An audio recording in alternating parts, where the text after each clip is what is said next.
Shakib Al Hasan bowling পরীক্ষায় পাশ করার পরে যেন সাকিব আল হাসানকে নিয়ে বেজে গিয়েছে আইপিএল ম্যাচে টানাটানি।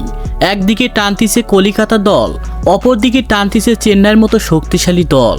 তবে যেন সাকিব আল হাসানকে চেন্নাই দলে নেওয়ার জন্য বিশেষ করে আশা প্রকাশ করেছেন মহেন্দ্র সিং ধোনির মতো ক্যাপ্টেন।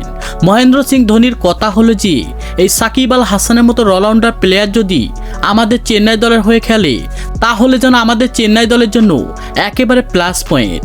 একদিকে পাবো আমরা হার্ড হিটার একজন ব্যাটসম্যান, অপরদিকে পাবো একজন দুর্দান্ত একজন স্পিনার বোলার।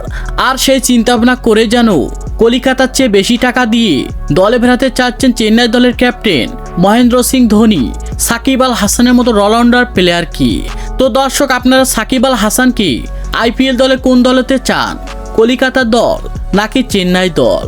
সে বিষয়ে আপনাদের গুরুত্বপূর্ণ মতামত জানাবেন আমাদের ভিডিওর কমেন্ট বক্সে। ধন্যবাদ।